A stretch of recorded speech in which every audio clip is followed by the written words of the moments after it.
Ce samedi, l'école Garonne-Pyrénées vous ouvre ses portes. Aujourd'hui, cette école primaire hors contrat accueille 87 élèves de la maternelle au CM2. Au-delà de la découverte des locaux, c'est un projet éducatif qui va vous être présenté.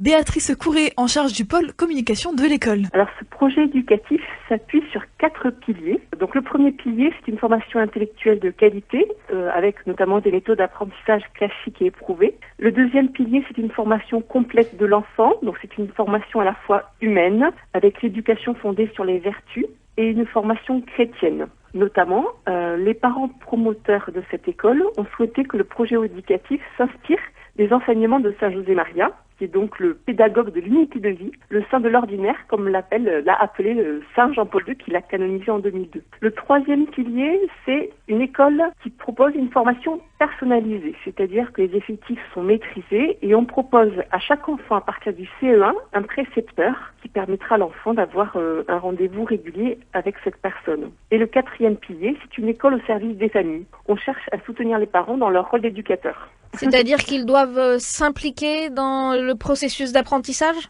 Alors, on propose aux parents effectivement de participer à la vie de l'école par différents biais. Et ensuite, on leur propose différents temps de réflexion sur l'éducation, par des conférences, des publications, des rencontres avec soit le précepteur, soit les professeurs, soit la directrice de l'école. Alors, vous avez dit en présentant les 4 piliers de cet enseignement, vous enseignez aux élèves les vertus. Quelles sont-elles, ces vertus ? Tout à fait. Alors, pour vous donner des exemples très concrets, pour le mois de mai, la vertu étudier et le courage. Donc on propose à chaque enfant de faire un petit effort sur ce thème-là. Alors on adapte la présentation de cette vertu à l'âge de l'enfant, bien sûr. Voilà, et l'idée c'est que l'enfant apprenne à lutter pour devenir meilleur. Et pour le mois de juin, la vertu sera la générosité. Il y a eu aussi la joie, le sens du service. À chaque mois, il y a une vertu différente. Alors c'est un apprentissage qui sort vraiment de ce qu'on peut connaître dans l'enseignement, j'allais dire, traditionnel. Au niveau des connaissances et de l'apprentissage, quel est votre programme ? Alors en fait, on respecte le programme classique d'une école primaire. On s'attache à utiliser, par exemple, pour l'apprentissage de la lecture, la méthode syllabique. Et puis ensuite, on habitue au calcul mental, on fait de l'étude de l'histoire de manière chronologique et la géographie à l'aide de cartes. On travaille sur la mémoire avec la poésie. Alors, autre particularité de cette école qui reste encore petite de par sa taille, mais qui est en progression notamment dans ses effectifs. C'est déjà des classes raisonnables, j'allais dire, au niveau des effectifs. Et autre particularité, c'est pas de mixité ?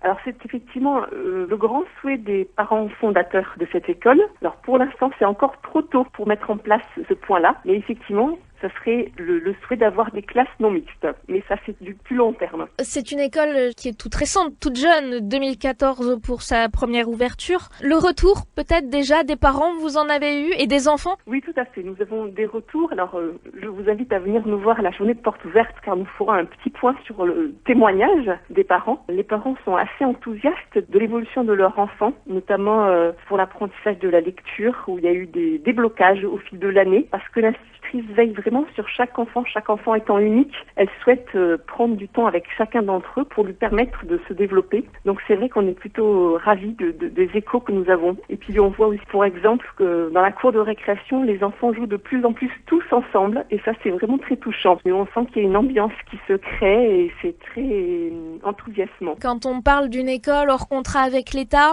on pense aussi question financement. Est-ce que c'est abordable ? Est-ce que ça ne l'est pas ? Est-ce qu'il faut payer ou pas ?